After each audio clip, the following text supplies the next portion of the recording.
You guys, thank you for tuning in to 90 Proof Wisdom today. We've got just kidding. Beau Lewis and Bobby Lewis from Allmoxy, Lewis Cabinets, Zions Bank. Back in the day, he was on it. Do you still serve? Yeah, I'm still on the advisory board. Do you? I think I'm at the end of the term, though. These kids are like 22 years old.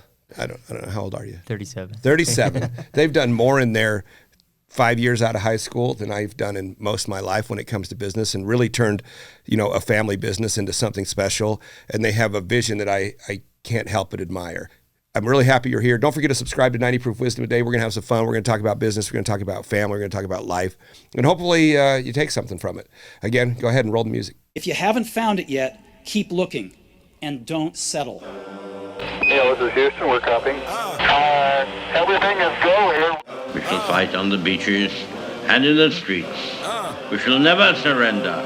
I'm in it just to rewrite history, cause I'm in the mood to label us the leaders of the new school. This ain't for the radio, can't find this on YouTube. This the type of killing that these critics ain't used to. You're a group of happy rebels. You've said no to the rules of the game and the regulations of the day. You've said no to the conventional wisdom.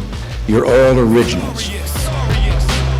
In this day and age, I got time for innovation, time to be creative, time to make the waste of my time on critics hating. All right, everybody. Thank you again for tuning in to 90 Proof Wisdom today with Bobby, Beau, and myself, Jeremy Barker. Don't forget to subscribe if you like it. Let us know if you don't. Let us know that too, because that's how we learn. So tell us about you. How I met Bobby was I was trying to get cabinet doors for our new hidden door line, working at the fire station. Beau, sorry, I said Bobby. But we're used to it. You're used to it. So how I met Beau was a referral through Chris Merrill, I think, to get cabinet doors. And he says, look, you need to set up an account. I'm like, I don't even have an account with my wife. Like she doesn't even have anything. Yeah. So I went out and tried to reach into Beau to see if I could appeal for a little credit account. And that was it. They did cabinet doors, and they worked for their dad's company that he initially founded, and then took it over. Dad was working at Nucor Steel. And I remember we were 5, and I think our older brother Brady was like 6 or 7, I right? love Brady. And so Dad pulls us aside, and there was a situation at work, and long story short, over principles, Dad decided, you know what, I'm moving on, and he started a cabinet shop. He called my mom on the way home, and said, hey, I just quit Nucor Steel. And which is the winning job for where you live. Yeah, it was a great paying job. It was a risky move on his part. And anyway, he pulled all of us aside, and I remember we were sitting around the table, and he put a bunch of sawdust in a little bowl, and then he poured some milk in and put some food coloring and mixed it all up. And then he said, guys, this is what we're going to have to eat for a little while. And I remember we were in our little tighty-whities, we were crying, like, no, I don't want to eat sawdust. I don't want to eat sawdust. And, it doesn't taste good. But he just knew it was time to take the risk, and so he started a cabinet door shop. He saw a need. Did he do full cabinets or just doors? He did full cabinets at first, and then saw the need for doors, and then built a door business, right? And so that started in the chicken coop in Grandma's house. And he went and got a loan on this little standalone door machine and figured it out one day at a time. And so it was really cool to watch Dad. Dad he kind of like you, like he just didn't have fear to go to the next step. And I don't know where that came from. I've always admired that in my dad. Yeah, it's not until you're an adult till you start to really realize how brave. Crazy. Yeah, brave. I mean, just jump in and go for it. It's kids at home and like needing food, and like he's just like, I'm gonna start a door shop. Yeah, I can't even. Yeah, it was. And mom to trust him to go for it. That's amazing.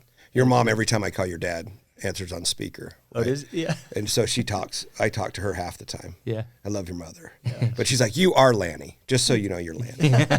You and Lanny. You guys are very similar. You're brothers, right? And so I'm like, I take that as a compliment. She goes, oh, I don't know if I'd go that far. But you're Lanny nonetheless. Just kidding. You're amazing. Dad just put in the hard work, right? Built a door shop. And then I went over and got a degree in accounting at Utah State. Best thing that ever happened to me was that I couldn't pass the GMAT. I worked at a firm for 3 years or 2 years, and I failed it 3 times. Best thing that's ever happened to me was that I couldn't get into the School of Accountancy for a master's. because it forced me back into like my strengths, and doing what I love. And it didn't feel like that at the time. I thought I was a failure, and but so I jumped back into the business more on the accounting side. I'm going into a wood shop. I'm that debit credit guy. Yeah, I tell people I'm an accounting salesman, which is kind of weird. No, I think it's right. One thing I want to add to your little piece, when you say I failed and I didn't know that was going to be the win, I think all failures are that. And if you look back in life from very beginning of our ages, every one of those fails are a win. There hasn't been one that hasn't got you to where you're at today, which is winning. Even if it feels like you're losing, you're still not looking at the wrong side of the grass. Right. So when I look at it and you say, how do you capitalize and celebrate failure? It's because I know that that's kind of what's hardened some of my soul probably and sharpened some of my skills, right? To be able to accept failure, to be able to celebrate failure. That's right. Is because of that failure. But you can't see it when you're living in it. You're laying on your floor in your garage wishing somebody'd shoot you in the head. Right? Yeah. You're like, I can't believe I'm such a loser. But ultimately, there's just a different path that we're supposed to be going down. We just can't see it, and it's on purpose. Right? We just don't know. So if you believe enough in the path you're supposed to head down, then you'll be fine with it, I think. Well, and I think, for me, Jeremy, that probably one of the biggest blessings in my life has been figuring out what that path is. Right, because I think for the first 10 years of my career, I had no idea what it was, and I thought it was money, and it wasn't. And isn't that weird? When all of a sudden you're like, wait a second, there's not happiness here? Yeah. Look at these numbers. I'm supposed to be so happy. I remember going down, I was sitting with a guy. I used to just go take wealthy people to lunch and just learn from them, right? Try to pull out the principles and understand from them what it was. I still do. I love it. You still do? Well, I mean, there's models, right? Go find the model and repeat it. And why would you recreate? Yeah. And recreate at a level. And I remember sitting with this guy. We were at Little America, and he's a wealthy real estate investor. And I said, how does it feel to be wealthy? And he caught me off guard, and it was kind of like early on, it was like 10 years ago, and he looked at me, and he actually like went silent for 2 or 3 minutes, and he didn't say anything. And then I noticed that he had a tear dropping down. I was like, what the heck how did I make this guy cry? And he said, Beau, at the end of the day, they're not my assets. They're God's. And it's heavy. If I'm being honest, I have a lot to manage. And that stewardship's super heavy. And I just remember stopping, like it totally rocked my frame. I had never considered that whole concept. I mean, I had, but it hadn't hit my heart, And so when he said that, I realized my currency changed in a huge way that day. So explain what you mean by your currency changed. My currency, well, and then there's one other event that I think was at the core, and it was right around the same time. And I was getting on an airplane, and I was on my way to North Carolina to speak to a bunch of CEOs in the woodworking industry. Was that when I was at that? Yeah, you were there. Yeah. Right? So that day, on the airplane ride, we were just about to back out, and a guy a row in front of me and 2 seats to the left had a heart attack. And he looked up at me right before he clocked out. And his wife was screaming, and I mean, it was kind of one of those moments that just rock your frame, and you never forget it. And he looked up at me right before he clocked out, and he had this look in his eyes that was just, he had fear. And I remember just sitting there questioning, wait, I don't want fear. And what is currency to him in that moment? What matters to that man? What was his fear? And his fear was probably related to nothing to money. Right. But totally about who he helped, how he did it, whose life he impacted that day, and relationships. Mm-hmm. And so my currency changed that day. I've never been the same. Mm-hmm. And on that 5-hour flight, I wrote my obituary like Stephen Covey recommends to do, What would people want? What would I want them to say about me at my funeral? And for 5 hours, I sat and wrote. And what I realized that there was a huge deficiency in between what I was doing. I was going to work every day, and it was money, money, money, money. But then my real objectives, my real currency was people, people, people. And I was just like, man. And then Bobby was the CEO at the time, actually. And he came up with some incredible. Yeah, I think all simultaneously during this process, we're reaching that time frame where, as a CEO or, at the time I didn't have like CEO education, right? You're just wearing the hats, just figuring crap out as you go. And bootstrapping. Dad had done just massive amounts of late nights. Dad had put in the grind per se, and now we're at a point where we're starting to apply the technology. We're starting to it's growing. Brady had really challenged us, said, "Hey, we need new machinery, new systems, and ideas." And he and Dad collaborated. Dad had the guts to let us do that. Dad was incredible. He and Mom at just stepping back and letting us go. Apply some of these things and trusting. It was incredible to watch. You guys stepped in at around $3 million in gross, right? When your dad we were at about 3. Build it. Yeah. Right? I remember we talked about that. So, and then you guys just freaking multiplied like kings. Yeah, it was 40% annual growth for like 6 years, I think, something like that. And you look at everybody's piece inside of that, and just all of our individual strengths. Dad's tenacity and his courage to start the business, and Brady's never. Oh, I think he sees 6 years into the future somehow. I don't know how he does it. It's a pretty incredible talent he has to just. He's such a unique. I love that guy. Yeah. He's just spitfire. Well, you know what I love? Whatever's normal, he's just gonna flip it on its head and say, "No." He loves the challenge. Let's flip it over and do the opposite. And anytime we try to have a conversation with each other, he'll like, now on the other side. But you're not even on the other side. But he brings valid points on the other side. Black's not black.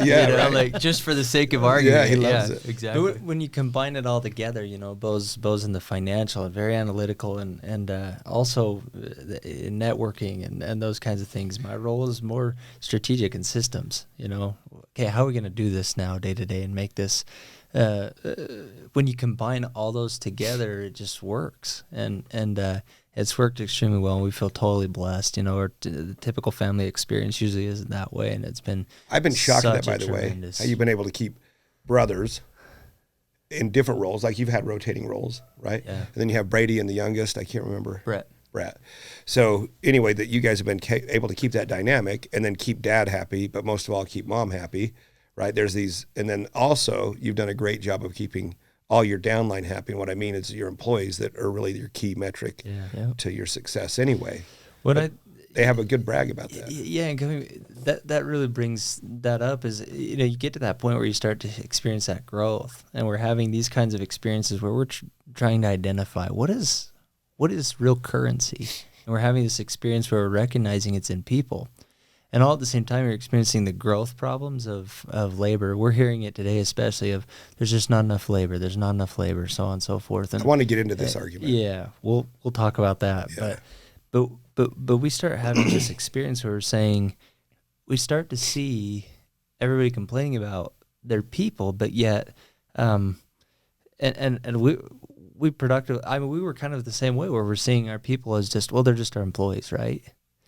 And we started to realize how shallow we were. And ingenuine. We started to get this lens of... You say you care, but like at the end of the day... Did I care? Right. Do you really care? Yeah. And so we started to see our employees as the incredible human beings that they are with families. And they're going home at night, and some of them are living on the garage floor. Sure. But what we start forget? To take that personally, start to actually experience them and see them as those humans and care about that. All of a sudden, productivity skyrockets. Yeah, pays you back. And it was just a beautiful experience to engage with our employees as human beings and to see them for the incredible people that they are and the talents that they have. And they're all unique and special in their own way, and trying to understand who they are and how they fit inside of your business and shuffling them around and moving them into those strengths. And as soon as we started to do that, we saw tremendous success. At one point, I remember I bought a whole bunch of T-shirts, and on the back of it said, "I built this business," and gave them to all the employees. That's awesome. And they did. They built the business. So there's a few things, key metrics you brought up there. One, when you recognize that they are people. So it takes effort. Like as a boss, we always have something that's more important right? I've got this banker here, or I've got to go to this meeting, or I want to sign this account. And then we're going to feed it down through what we look at as mechanical devices that just process whatever input we just threw at them. And we expect them to do it at the goal or the objective we have, right? Without having that personal connection. Mm-hmm. Well, and I could be better, but I try to go out and be involved and get to know my people. And it's hard not to get caught in that trap. It's really, well, because the world pulls you that way. Spreadsheet or whatever else. And you know why? Because the people from the outside expect you to be in that role. They don't expect you to be in the shop in this role as a counselor, as a coach, as a friend. As a friend first, right? And as somebody that's responsible for their success, right? And here's what we forget is just like you, just like Beau, just like myself, we all have personal goals. We want to take our family to Disneyland. We want to take our family to dance, or if they want to be in dance or soccer. There's things. There's just an Xbox, a TV, as simple as a fridge. How about anything like that, right?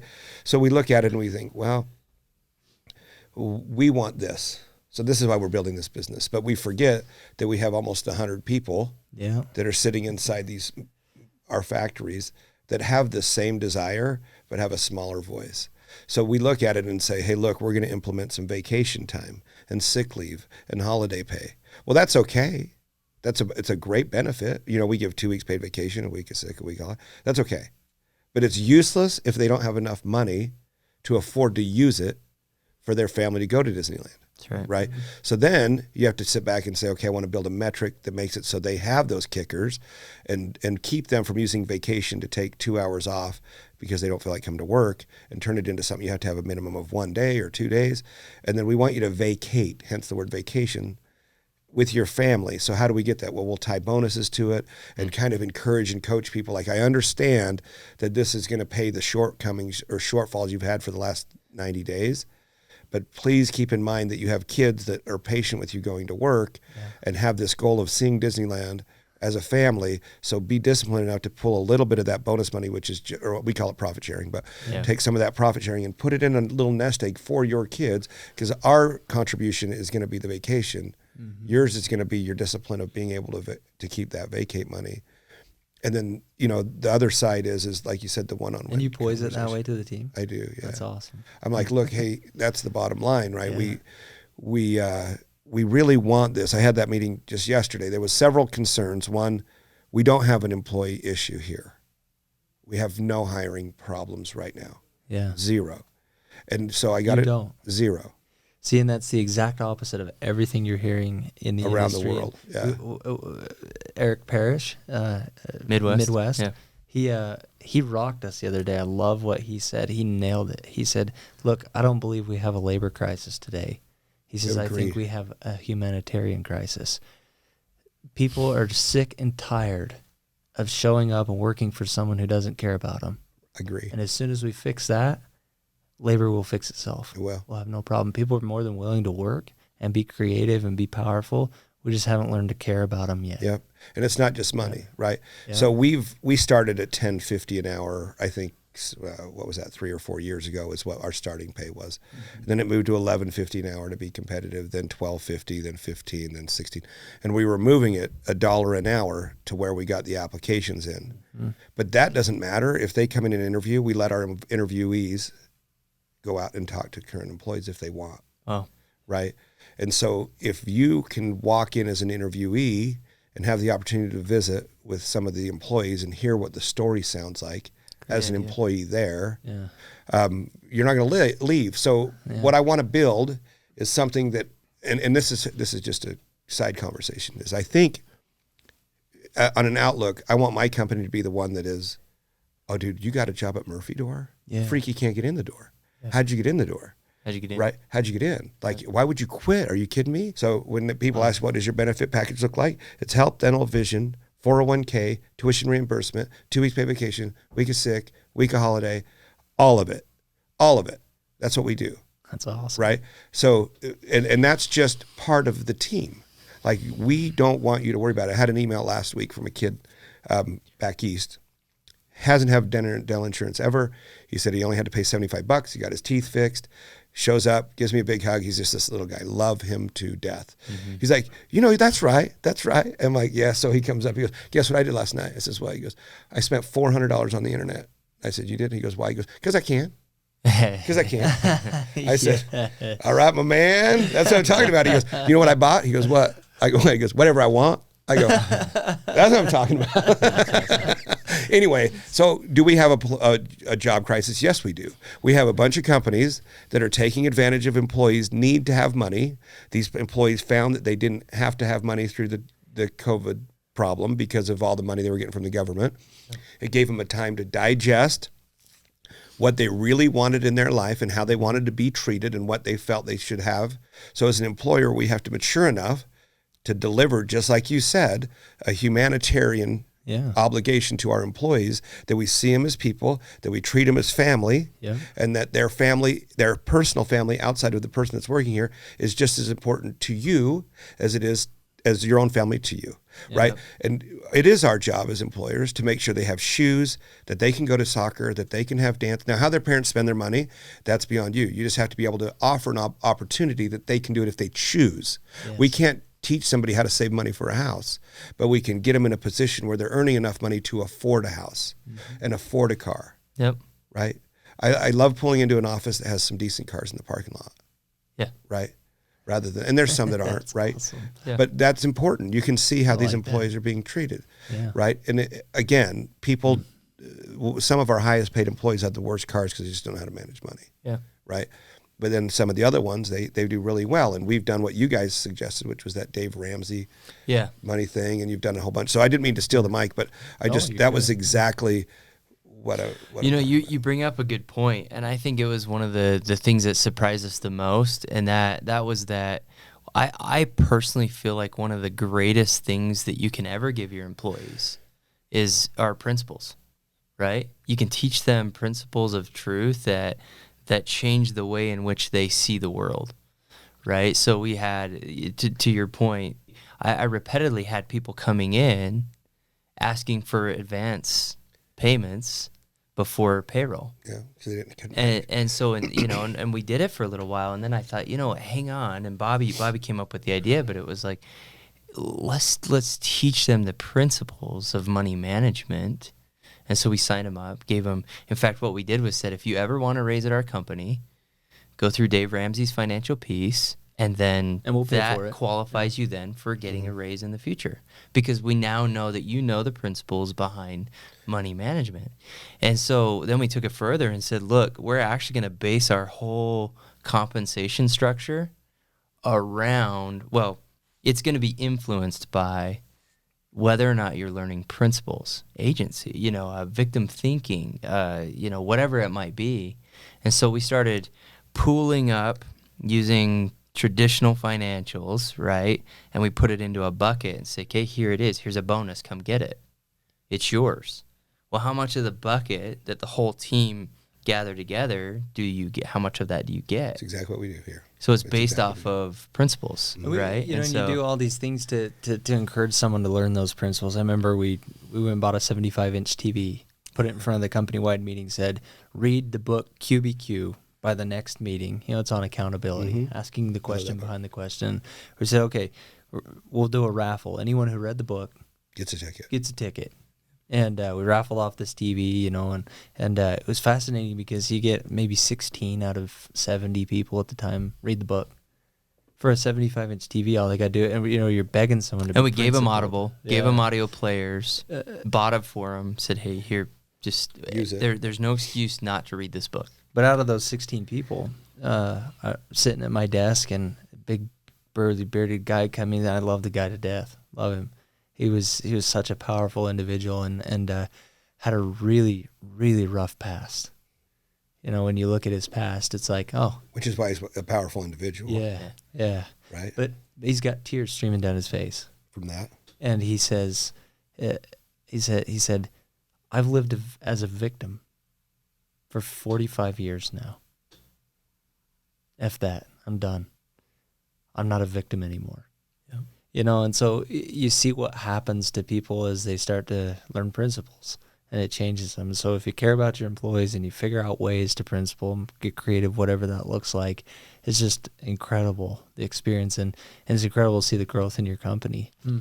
I remember when we were asking our employees, we were saying, hey, like, what does good look like for you in your life? What are you trying to accomplish?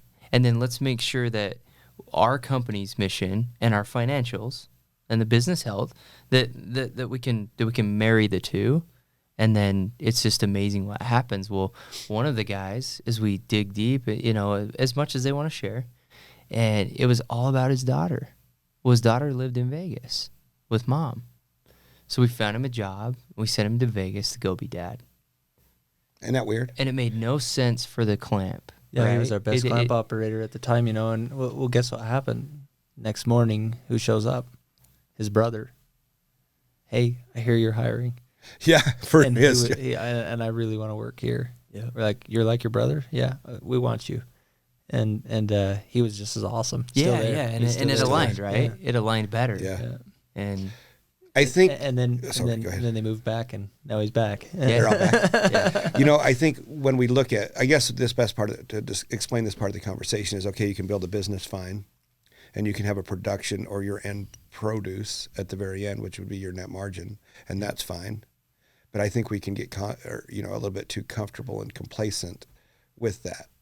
And then if we really would just step back a little bit farther and see, we think too much about honing the blade of the tool that's actually cutting the board, and forgetting about honing the person that's running the tool that cuts the blade cuts the board.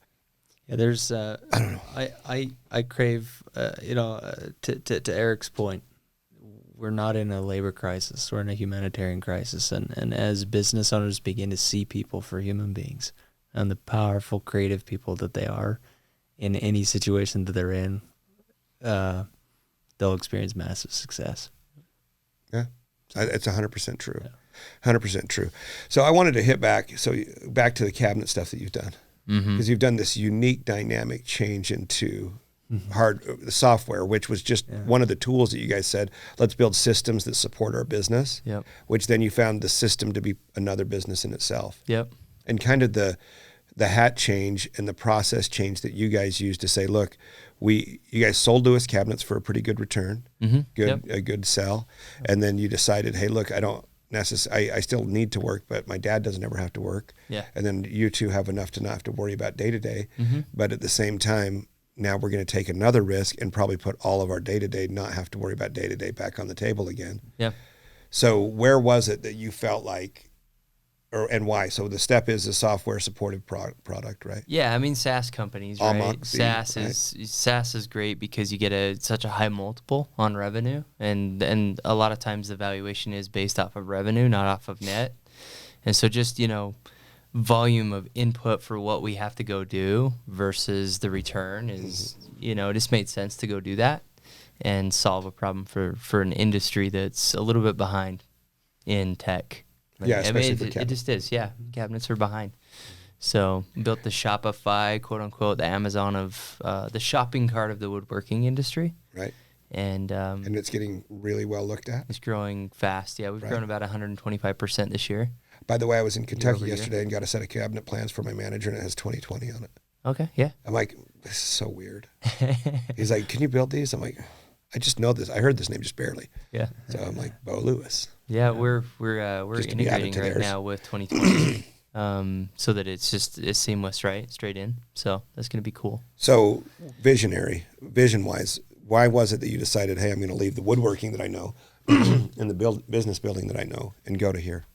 Yeah, a lot of it was Dad retiring and us ready to pivot our careers and focus on, more on the software side.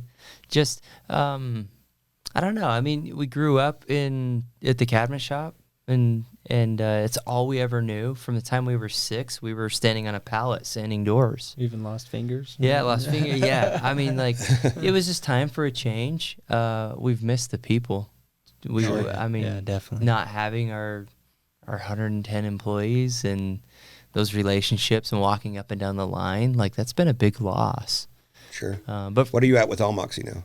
13, 14. 13. Yeah. Still too many, huh? They're a tremendous team. Yeah, they're awesome. Yeah. I think we hired 3 new people last week. I saw your ads; they were good. Yeah, it's working. So it's happening. What's your goal? So we go in, and here's kind of where I'm trying to preface is we leave a cabinet shop, we start a new business, and sometimes in business we think we want to sell a door, for example, whether it be a cabinet door or a Murphy door, and so let's say we're selling a cabinet door, and we feel like the money that we're going to make is by selling a lot of whatever the it is, right? I'm going to sell shoes, hats, shirts, doors, whatever. Yeah. And we think that the value add to our world is that, and where we're going to make all our money is in selling 1 million doors, right? But where we forget is it's not necessarily where the real money's made on the sale of the product that sells the product. Right. Yep. And we forget that, okay, yeah, our day-to-days will be paid selling a cookie or selling a cabinet door. That might help us pay our house payment, which a lot of the time isn't paying your house payment. Right. But there's still a huge value to the thing that's producing the its. Right. So I think pivotally, a lot of the time when people start businesses, we look at an it that we want to make and go into that full-heartedly with the it, which they should. But where I think the ignorance occurs is that they don't take care of the thing that's making the it, which then devalues the thing that's really going to produce the money. Yeah. Right? Right. So the machine is where the true paycheck comes from. The millions of dollars that you're looking for, whatever the multiplier is from that. And we worry a lot, which it does work backwards, right? We do have to have a good customer face to the product to make it quality and then make sure that our factory is quality. But you can have that, but you still need to make sure that you're maintaining the machine that's making it to make it as good as possible. So the best product as possible, but make sure you're being disciplined with your employees and your materials and your equipment, that there's a value to it. So with software, you got out of cabinets, you stepped into software. And then now you're saying, okay, I'm producing a daily revenue that maybe, about a year and a half ago, 2 years ago, we had a conversation. You're like, look, I'm trying to be cash positive. Yeah. But at the end of the day, you still had this huge value idea on the product that even though you weren't having negative cash flow issues, this had a positive paycheck. Yeah. So explain kind of how that works. I mean, I really admire Beau's simplicity on the way he explains that. So No, yeah. I mean, at the end of the day, like starting with the end in mind is it's critical. And so we've as a family determined, okay, this is what good looks like. Right. And so obviously I'm not going to open up all of that here. No. Yeah. Right? But, but that's hard to understand though. When I read that Stephen R. Covey, begin with the end in mind. Yeah. It meant nothing to me, by honestly, the way. I think didn't know what it's that one meant. of the hardest parts. As I talk to business owners and our customers or people that we're consulting on the side, because we have a side consulting thing, what I realize is like most people, when you say, okay, what does good look like? We start businesses and then we serve the business, where we started a business so that it could serve us, right? I mean and so we get down the road and we've gotten so involved in that loan or the raise or the next revenue benchmark that we forget that, like, wait a minute, I started this business for a purpose, and that purpose is no longer being served, right? And so we've been crystal clear as a family, like, this is what good looks like to me.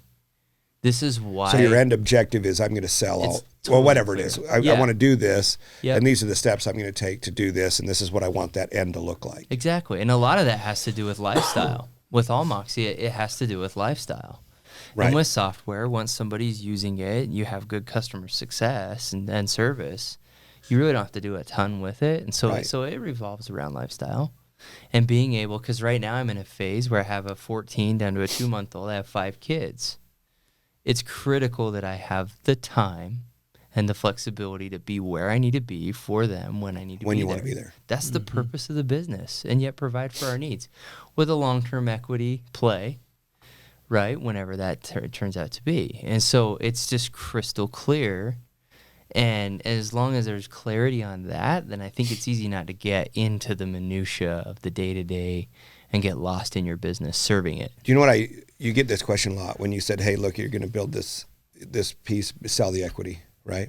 Yeah. And then you meet with VCs and PEs and they'll say, are you looking to build an equity company that you want to sell, or are you trying to build a legacy company? Right. that you want to hand down to your kids, right? So for whatever reason, that gets asked a lot. They're like, "Hey, are you wanting to hand this down?"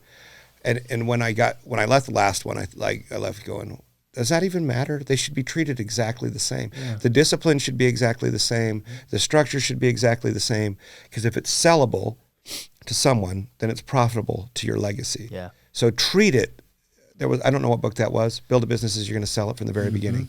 Build a sellable business. Built to sell. That was the book. Built to sell. Yeah. Built to sell. Yep. So after that little book, I was like, oh my gosh, yeah, if I build it to sell it and the disciplines are there and the visuals are there and the financials are there, then it doesn't matter if I sell it or not. It's a successful business that can carry my family legacy around if they want that. Right? So and that's again, I mean, that's a key point, because if we don't stop long enough to define what it is that good looks like in the end, then we'll get down the road and we will have not fired ourselves, and we are in the day-to-day, but then we want to exit the business as though, for the value, but the you leave business there, only, so they're going to require you to stay because you have a daily role. Right? And so decisions will change if you've based your longer term game plan as to what good looks like, right? And so, like, all along the way, you're going to make different decisions. Right. Financially shakes out every time. Every time. If you increase in character, you'll increase in economy. Right. We think every time, right? Well, how does it not? Yeah. I mean, that's the other question, right? So if you do that, does it hurt you? Will it make it worse? Tell me how. Good character, great, honest integrity in your company. How does it make it worse? Yeah. Well, in the short term, again, sometimes it does financially for a second. But if you for that quarter, but if you look at the long run or the year, it's always going to be positive. Yeah.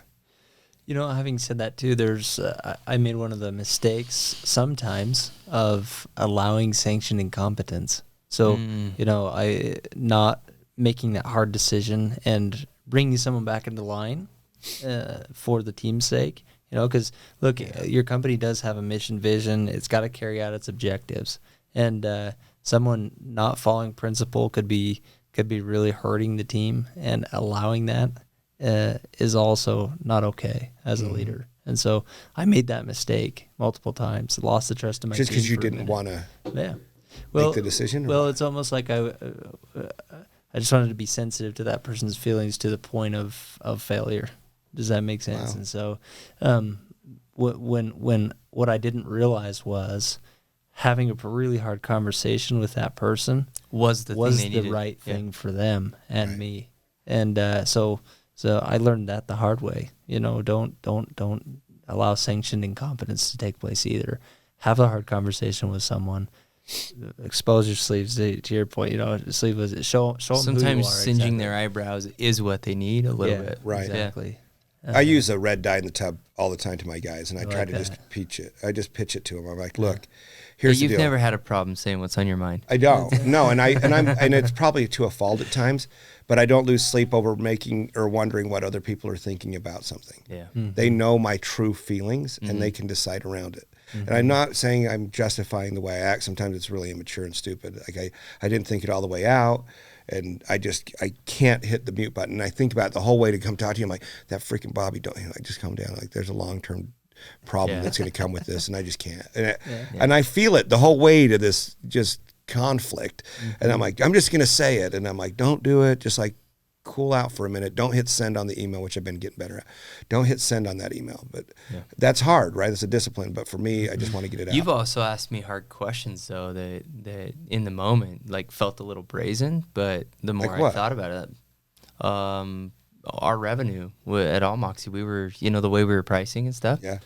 I mean, you just challenged me so hardcore that one I said, day. well, that's stupid. Why are you doing that? You told me, well, that's stupid. If it's more valuable and you're not charging for it, why are you being stupid, Beau? Yeah. And I kind of sat back and and we went and made a modification, and overnight. It's been tremendous. Yeah. It was $40,000 a month. Overnight. Just off an argument. That conversation we had, I took it to Brady, we chatted about it. Made the change, and just like that, it was crazy. But that's not any but fault. It hurt. Like when you were challenging me, like, it didn't feel comfortable. Yeah. I didn't like well, it at all. it's not to a fault to any business owner. We We're all were- going to have those. We were right. We were doing it, we knew what we were doing. Right. But I think all businesses should feel that way. They should feel like they know what they're doing. They're doing it right, at least at that moment. But when a challenge comes up, and this is why I love my board, is they're like, well, that's really stupid. Yeah. Right. And then you're like, whoa, like you don't even know. I'm here every day. Right. You don't have any idea of how this business works. Yeah. But then if you can listen and say, I wonder why they feel so passionate about feeling that way. Yeah. And then you can take a step back and digest it. Hopefully we get those conversations. Hopefully someone comes into my office and go, you are so stupid. Well, I call you Hopefully. now when I want to be challenged. Yeah. Right? Because I've seen the benefit. 'Cause I So like, can't say no. yeah, like I do. Like, You're like, hey, that made us $500,000 extra a like, year. hey, he's gonna make me feel uncomfortable, but the result's gonna be there, I'm sure. Yeah. So like, I love it. I it. love that challenge, like you said. But for me with the red dye, I have a conversation. So for example, Bobby, if I came into you and said, hey, man, I understand you lost a family member, or you have a sick kid, or you have cancer in the family, or whatever. Like struggles happen, financials happen, loss of house happens, cars broke down. Like, I don't mind if you're frustrated, depressed, angry. I don't. Like, it's life. We better be. We better have those times in the year where we are. Otherwise, we're just not human. And we, as an employer or as a partner, as a coworker, need to have understandings that they're just people trying to not quit trying, right? Yeah. That's all. Yeah. And so if we can go at it and say, hey, look, we understand and appreciate your struggles. We do. And we'll work with it. But I can't have you saying that, gosh, dang it, Jeremy's so freaking stupid. He doesn't even care. Yeah. He's not even trying. Look at that piece of crap. Yeah. Like, this place is such a joke. Even though your car's broke down, I don't know that we're a joke. We probably are in some aspects. I agree. But doing this day after day after day is really starting to taint the tub of the whole company, right. Yeah. right? Even though, so it's like kind of bringing that magnifying glass to the dust on the floor. The whole floor is not necessarily dusty, but that piece is. And now people start looking for everything that's wrong. And so when you're just constantly barraging people with negativity about the place that we work, they may not feel that way. But then all of a sudden they start to feel that way. And then what you thought you had a clean tub of water, this little teeny drip of red dye just sits there and drip. And then your tub starts to turn pink. And the only real thing you can do is dump the tub, which is everyone, right? And that's a scary, scary place to be. Well, and I think the other thing to consider too is as you shine light or truth and principles into the organization, the cockroaches are going to scatter. yep. People That's who true. just do not want to suck in those principles of stand to truth, be they there. would just want to be the victim, so on and so forth. And so, there is that natural effect where, as you shine light, the cockroaches are going to scatter, and, Which and you'll means see it. A more transparent, buildable business, Absolutely. right? Exactly. If you have that, they'll do it. Yep. So now, if there was something wrong, and I've had constant complaints from someone that's like, man, dude, Bobby's just bringing me down. I walk out and there's no conversation. I'll have one. I'm like, is there anything we can help? But then if it continually keeps going, it's just, hey, brother, let's go for a walk. Remember that red dye deal? And they're like, oh, no, don't do that. I mean, and we'll have it just like that. I'm like, yeah, you're my red dye, my friend. We got to go. Grab your bag. Let's hit it. I'm sorry. We'll have your paycheck this afternoon. You know what I mean? Like, we got to move. So I think that's been something that's been really helpful for us is being that clear and transparent what you do with red dye, as well as acting on it. Like if people feel like they're throwing, not that we want tattletales. And I think people feel like, at least I did too, like if I start doing this, everybody's gonna be tattletales. Yeah. It's not the case at all. Yeah. But if they come into work every day and they have to sit there and Bobby's just complaining all day about the place that he works, It's too come much. in, right? And then I'll say, hey, is there something else going on? And if they only thing they can bring up is what we're doing wrong, Yeah. Right. and then they keep doing it, Yep. then we have to make a decision. But be quick to act. Yeah. Once it has you to know. be, and Once it you has know. to be totally genuine. You have to sincerely care about them in their Yep. correction process, or it just goes south. It does. Yeah. I think ultimately we, as employers, have an obligation for both sides. We have to fire someone is the worst feeling ever. It is never something that is taken lightly. This is a guy that has kids at home that have to eat, right. that have pants, that have shoes, that have socks, that have obligations, that have, and to let someone go should be weighed heavy. It isn't because you're the boss and you can fire whoever you want. that should matter. People that have those little teeny small person syndromes that feel like they want to let you know that they're the boss. Let's be honest, everybody knows when you're in a position of power to wield it as a weapon rather than wielding it as a shield for the people behind you is the wrong method, right? Why do you want to be the boss to threaten people? Right. Why not be the boss to save people, Yeah. to help people, to lift people, to care about people, to protect people, to feed people, to house people? Why? Why are you choosing to cut people? Why? We know you're sword sharp. We don't have to feel it. Yeah. Right? I don't know. I just think that's part of my frustration as you wander around. One, as I watched that guy die, you know, as I watched him take those last seconds, his status didn't matter anymore.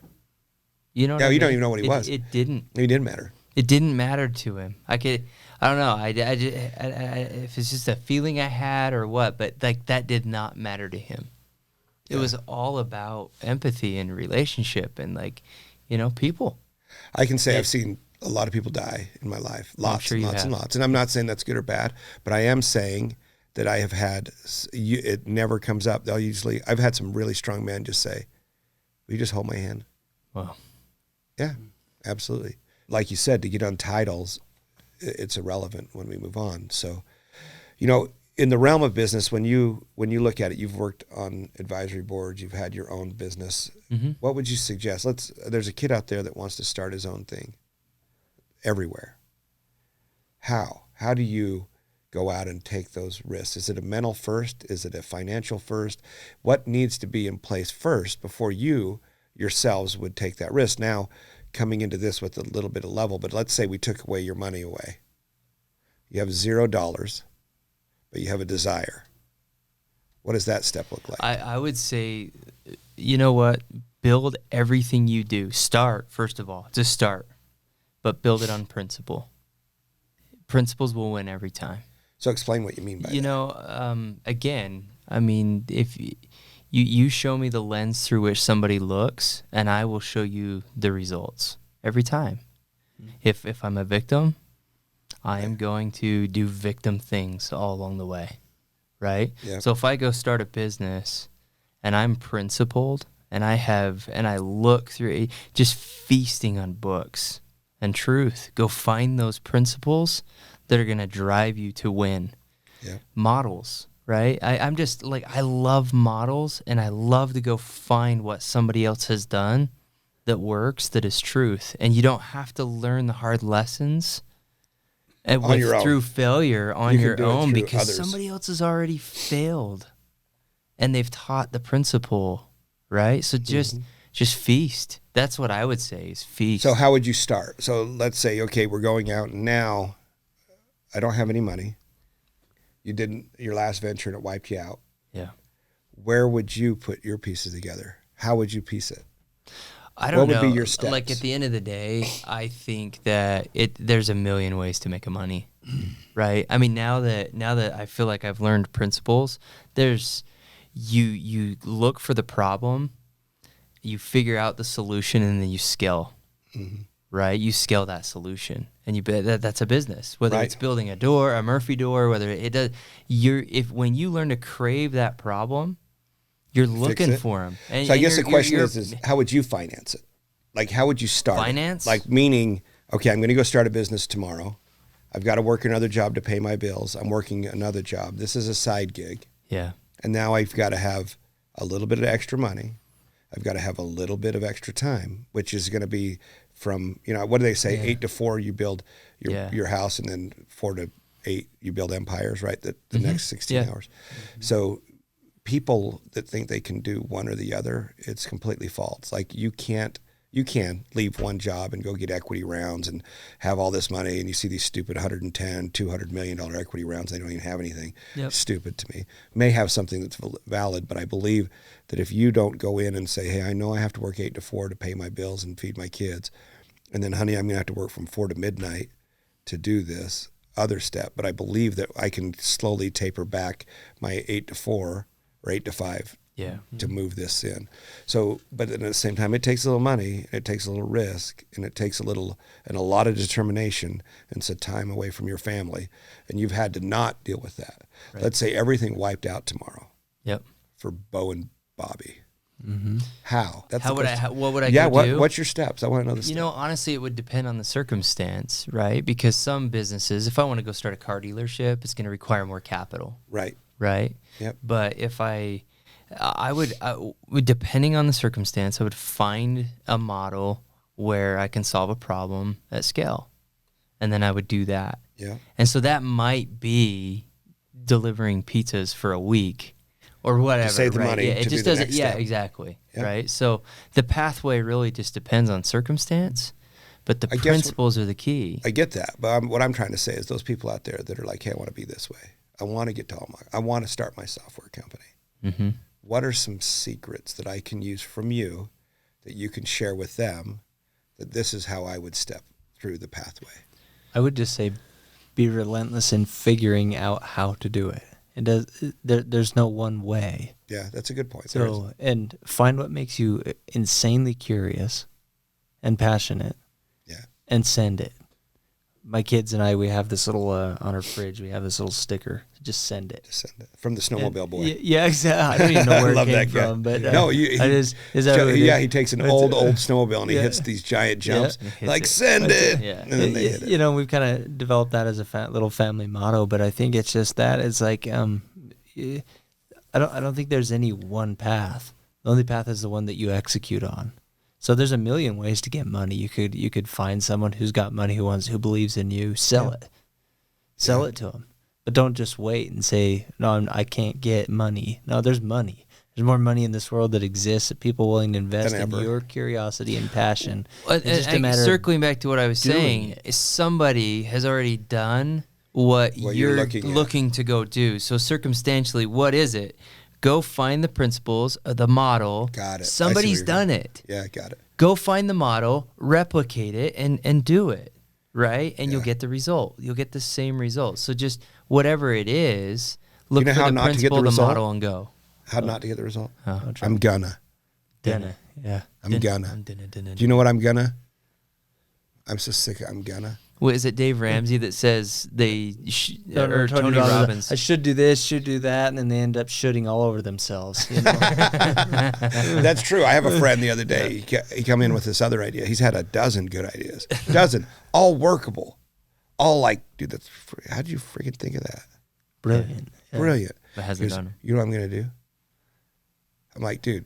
So finally we were sitting here and we weren't doing a podcast. I'm like, I'm so sick and tired of your stupid I'm going to puke. I go, that is the worst. I says, you know what? You're disgusting. I said, please do not come back with another I'm gonna, because I'm tired of hearing about your wishful thinking. Yeah. He's like, dude, I just don't know. I'm like, dude, you just do. Just send it. Yeah. Just do. Yeah. With this I'm gonna's, I said, hopefully you send it and you get into such a mire of garbage that you have to work really, really hard to figure out how to make it even better. Mm-hmm. And then that causes the next mire of garbage. That's a big pile of crap that you have to figure out how to get out of. And then by the time you get through the end, it's going to look like a whole different thing. You're like, man, I've been through these piles of crap already. I get it. Mm-hmm. And hopefully it's early. That's why I said fell fast, fell frequent. Right, because the faster and more frequent you fell, the easier it is to climb out of a little one dog turd versus a whole year's worth of cow manure. Yeah, right? It's really hard. So if you're stepping in turds every day, it's okay. See, so I think in response to your original question is it's not I'm gonna do this. It's the response is I'm doing this and I need money. Well, there's a million ways to get money, so study them out. Right. What are you doing today to figure out how to get money? So you're saying don't count on other people to do it? Yeah, exactly. Weird. Or you're not gonna do it. You're doing it today, and even if you're not. You know, I think too it goes to the conversation you had with that older successful gentleman in the bank. He turns around, hey, you look like a fine young man. I ought to know you. And they got talking about business, and he says, you know, if naivety was my greatest tool. He says, if I would have known what I was getting into, I would have never done it. And so I think, too, that, you know, we look at what's required to have a successful business, so on and so forth, and you look back and you're like, wow, I went through a lot. You know, so I think it's just a matter of just send it. You can talk yourself out of anything. Oh yeah. You're like, I thought about making that thing, but man, you know what it takes? I need molds, I need this, needs all this stuff. We can talk ourselves out of it. Yep. Right? But how do we talk ourselves into it? And I think, we sit here, at least I do, that's try the to biggest solve issue. How do I help these guys want to do it? Like, because I hear it over and over and over. You know what I want to do? I'm going to do. This is what I'm going to do. I'm like, my way of thinking is like, well, then freaking do it. I'm so sick of hearing I'm going to do it. Like, it's the same people usually. And it's not that I don't want to talk to you. Don't get me wrong. It's just like, I believe in you so much. Why are you waiting? Yeah, it's that you love just them and care freaking about them. go. Yeah. Like, go. What if I fall down? I'm like, I hope you do. Yeah. Hopefully you're not doing 80 when you do it. Hopefully it's when you just start pedaling. It won't hurt near as bad. Yeah. And keep going as you learn. And as more frequent you fall, and the more you'll learn on how not to hit a bump or hit a curb or hit the grass or hit a wet spot or whatever it may look like. Fall each time. What is the principle that makes somebody start? I guess that's the question. What's at the core, right? Yeah, What, that is the What is question. it for you? What me? makes you just start and not wait? Oh, because I believe that people don't think you can do it. Like, oh, you're Fear. so wrong. You're so Fear wrong. of failure. I'm not afraid of failure, but I believe when people come in and they don't believe in you, my push is like, oh, you don't think I can do it? So ladders, when we started ladders, there is a huge barrier to entry, right? Huge. Your insurance is $400,000. Number one barrier to entry to start before you build one, right? You have to be OSHA approved, ANSI approved if you're going to sell in big box. You have to have insurance that's going to sustain it. Then you have to have molding that costs you anywhere from $90,000 to $250,000 each. Right? So you have ginormous barriers of entry. And not only that, what are we dealing with? Oh yeah, hundreds of year-old companies. Louisville, Werner, Little Giant, Gorilla, that's just knockoff brand, right? And by the way, all these are built on pretty much the exact same manufacturing line in the same plant in China. Like you can see one, it's a Werner, the next one's a Little Giant, and then Gorilla. Like literally the same dude putting the stickers on it. It doesn't really matter. But you're challenging the status and then of these old companies that have built giant barriers.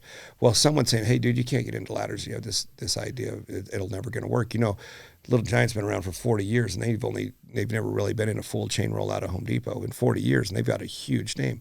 Why do you think you can do it? I'm like, are you kidding me? I can do it before the end of the year.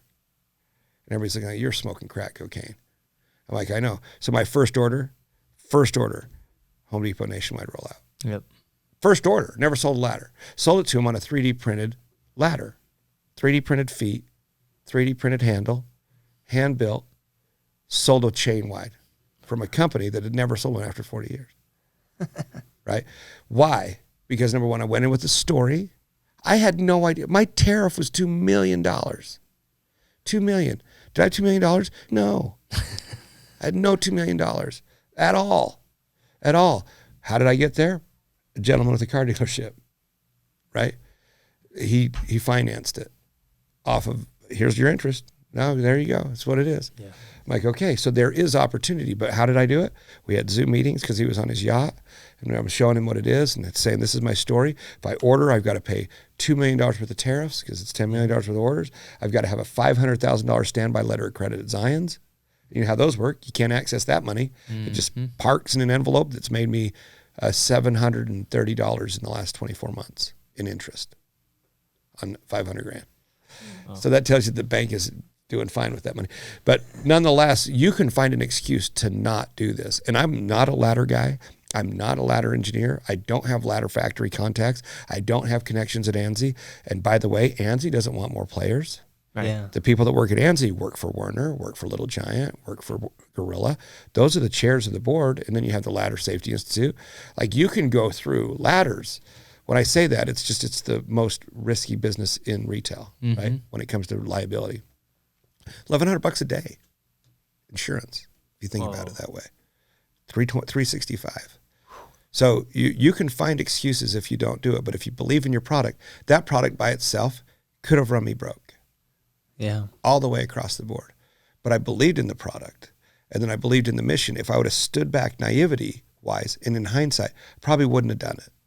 Yeah. In hindsight. Well, right? Just because I didn't know what hurdles lay. I'm not saying I'm not proud of the product. I'm just saying knowing how much lost sleep I've had over the last 2 years for something that's like that. I guess I would have done it differently, right? Yeah. I would have focused differently. Mm-hmm. But at the same time, I had so many people saying, dude, there's no way you're going to do it. There's no way. Every single person I talked to, like, never going to happen. Never. Like, oh, you sons of just don't even know me. Yeah. Watch this. Drop the first year in business with an 8-figure revenue, right? First year. So like, okay, now what? I don't know. I just think ultimately you guys have done a great job on nailing what you nail. And Thank you. I think you're well Likewise. respected and admired all the way around the neighborhood and Likewise. around your community. And I think it's encouraging to see people like you, especially how you excite your employees and how to really talk to them. And I think that's what we're hurting today. And that was kind of the main point I wanted to bring home today. Here it's probably opposite of what you thought we'd be talking about. But ultimately, I wanted, with the discussions that you hear and what you brought up, Bobby, was everybody's saying we have an employee problem. And it is getting really old. It is really old to have excuses after excuses on why the people aren't delivering or why they can be subpar to their employees. It's just time for you guys to look in hindsight and retrospect. And I'm not saying, hey, look, I'm an anti-corporate guy, obviously, right? Yeah. All I'm saying, there's a way to have both. Yes. You know, you have people saying Precisely. they're anti-corporations and shame on corporate America. And I can see part of it. I can see their beef. I get it. Mm-hmm. People are treating, like you said, who was it that said that? Eric. From Midwest, right. Mm-hmm. Anyway, he has a good point. Like, we have been able to take advantage of just the need to have a job without having to address the need to be a good employer and be responsible. That's right. And to be caring and to be loving and to be appreciative. Like, and I think that's the biggest things we miss. And I believe that there is an answer, which is not just throwing dollars. It is dollars, for sure. Yep, it's part of it. But it's way deeper than that. Yeah. And if you're just going to rely on some human resources person that you just hired last week to come in and solve your human resource problem, you are not going to be solved. Yeah. It's going to take someone that wants the story of the company to be their brand of that person inside that heartbeat out in the factory that's producing the pulse, right? To feel the mission and to live the mission and to understand that the guy that's driving the brain, right, that's relying on the blood from the heart to decide the decisions that they're going to make in best interests of the heart, right? And as a brain right now, and I know this is kind of a weird analogy, but as the brain, we are making decisions. And right in the past, they've done it for whatever's best for the brain and ignored the heart. Mm-hmm. And it just pumped. Yeah. Right? But now the body's gotten about 80 years old. And we have to be considerate about what we're pumping through our heart. Yeah. Right? That it matters. Yeah. That we have to make choices every day that's going to best service the heart. In return, we'll have the best flow to the brain. And the output from our hands matters. That's awesome. Right? Yeah. Matters. It does. And I think we just need to be more responsible, caring, and loving for our people and do a better job of listening, appreciating, understanding, and at the same time, not foregoing expectations and accountability, right? I use your bowling balls through curtains like 80 times a day. Like, it is true that if they don't know where they're hitting, and that doesn't matter if it's in production or throughput, or if it's in aspirations of the company financially, or if it's aspirations of the company on quality, or aspirations of the company on how their peers need to be treated. If they don't have an expectation and accountability to all metrics, you won't get any of it. Zero of it. Yeah. So if you're saying, hey, number 773, you're at that line, hit it, then you just have number 773 at that line. That's right. Yep. I don't know. Totally. It's frustrating to see so many people saying they can't fix it. They just don't want to. I think, too, I'm also very optimistic because there is a movement that's beginning to take place. And you look at this, you know, people talk about millennials or Gen Z and how bad they are, how little they want to work. They're actually some of the most incredible humans I know, and they're extremely good at being loyal and faithful, but they expect that. And so when you want them to work, Oh, the law of reciprocity Yeah. comes into play? and Wait, what? It's real. these guys are experts at their BS filter. They've got so much information coming at them. I believe that they were installed in this life with a really good BS filter. And they sense the ingenuity or the lack of being genuine from employers. And they're just saying, we demand that. We want genuine. And when you're genuine with us, then you've got my heart. Right. And that's just the way they roll. And it's seen so many times as like a problem that they have as their generation. I think it's an incredible and valuable strength, and they're just waiting for you to be genuine with them. As soon as you are, they engage with you, and they're miraculous human beings. I don't disagree. I don't disagree. I have some of the most fun conversations with the people that work here. Yep. I'll go out there and we have some very vibrant packaging guys and young guys in the paint booth. And just to hear their way they think is like a freaking spin. I'm like, whoa, I just got freaking completely blown out of the water. Like, I don't even know where your brain is. Like, am I that old? Like, but I do believe that. I believe they, participate. We still do our Friday lunches here and we have conversations and we have our little games and stuff. And it really, we stopped during COVID. Whoa, it dynamically digressed the forward motion of our business. Yeah. It dynamically, even when we started COVID or the lunches back up, COVID was still a no. You couldn't do that. We couldn't be in that group here, like by rules of proximity. Yeah, we did it anyway. It was so detrimental to our business to not do it that we had to figure out methodologies on how to do it. Yeah, and there has to be that connection. And, we just didn't do the group genuine cook, feeling, right? That opportunity where you get to listen. You have to do it, and not what they're saying. A lot of those meetings, they're paid 100% during the lunch, right? But I don't want them to talk about work the whole time. Yeah. We'll talk a few minutes of the good and the bads, share a little bit of numbers, talk about a safety note, and then the rest of the hour is just do whatever it is. Yeah. Just get paid, eat, go do your thing. And I'm not saying it's the right thing, but I just used, more than anything, thank you for some of the thoughts, because a lot of this model comes directly from you. Oh, that's another thing I wanted to bring up. Yeah. And you've since sold Lewis, right? And you've seen little bit of changes, and you've vented frustration, not about Lewis, but about some of the personal issues that you're like, man, I love that, and we built these relationships, and I don't know if that's being carried the same.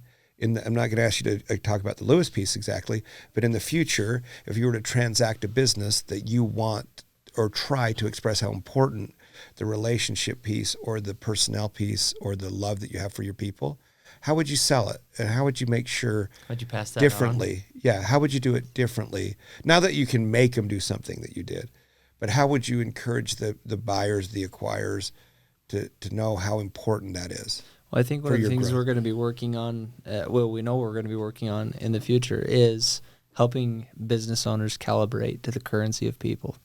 And so that would be a requirement, is that South? We are 100% certain that they are calibrated to the currency of people. Yeah. Absolutely. We actually turned away a lot of private equity companies that were interested in the company. Yeah, we did.